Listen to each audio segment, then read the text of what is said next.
हम सुना करते थे कि श्री कृष्ण जी ने पर्वत उठा लिया था, गिरिराज यानी गोवर्धन पर्वत को उठा लिया था हाथ पर, उंगली पर ऐसे। पहले तो ये विचार करो, उन्होंने वो पर्वत उठाया किस उद्देश्य से था?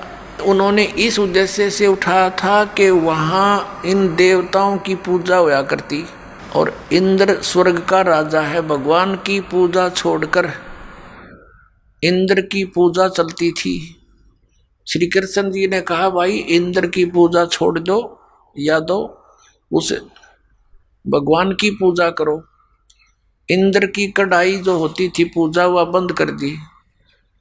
देवराज इंद्र एक समझ लो स्वर्ग का राजा, और उसके अंतर्गत सिंचाई विभाग भी आता है, यानी वर्षा करना।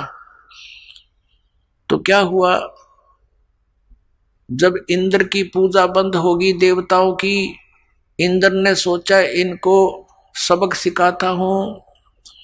इतने जोर की वर्षा, काले बादल छा गए, चारों तरफ काली घटा छा गई और मूसलधार वर्षा शुरू होगी वर्ग नगरी को डुबोने के लिए। अब चारों तरफ हाहाकार मच गया, गौवें भी रंभाने लगी, क्योंकि गोवर्धन वो पर्वत जो था वहां पर गौवें चरा करती थी, वर्षा होती थी, घास होता था, और उन दूध दाद बेच कर ये काम चलाया करते थे अपना।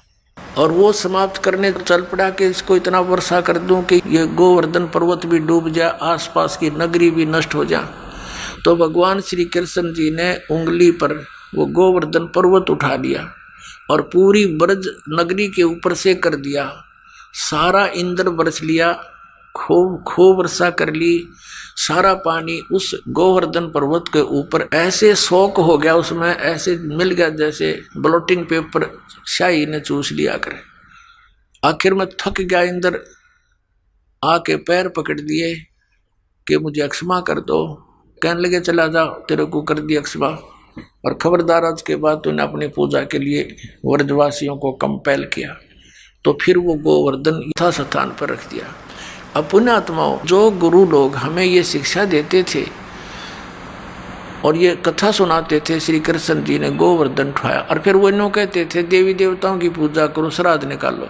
अरे भले आदमी हो, श्री कृष्ण जी ने तो देवताओं की पूजा छुटवाई थी, तुम दर्द कर रहे हो, उनके विपरीत ज्ञान दे रहे हो, गुण गा रहे हो श्री कृष्ण के, और तुम इसको भगवान बता रहे हो। परमात्मा कहा करते थे कि केवल एक इस लीला से ही तुमने उसको भगवान मान लिया, ये तुम्हारी ना समझी है, बालक बुद्धि है, कि ये कंप्लीट गॉड मान लिया तुमने, गोवर्धन उठा लिया था। क्या बताते हैं परमात्मा, गोवर्धन श्री कृष्ण धारो और द्रोणोगिरी हनुमंत, शेष नाग सब सृष्टि उठारा, इनमें कौन भगवंत। यदि तुम एक ही इस लक्षण से, इस चमत्कार से कि श्री कृष्ण जी ने गोवर्धन उठा लिया, हनुमान जी ने तो फिर द्रोणागिरी उठाई, और आप ही लोक वेद सुनाते हो ब्राह्मण लोगों के शेष नाग के सिर पे कहते हैं एक कूर्म है, कूर्म के ऊपर एक शेष नाग है, शेष नाग के सिर पे एक बैल है, और उसके ऊपर फिर सारी पृथ्वी रखी है। कहते तुम मानते हो कि शेष के सिर पे सारी सृष्टि है शेष नाग के, तुम यूं तुम्हारे पूरे ब्रह्मांड ने उठा रहा, समझ लो पूरी पृथ्वी उठा रहा। तो इनमें भगवान कौन सा है, श्री कृष्ण है या हनुमान जी है या शेष नाग है? तुम्हारा भगवान केवल इसी लक्षण से इसको कंप्लीट गॉड मान रखा, पूर्ण परमात्मा।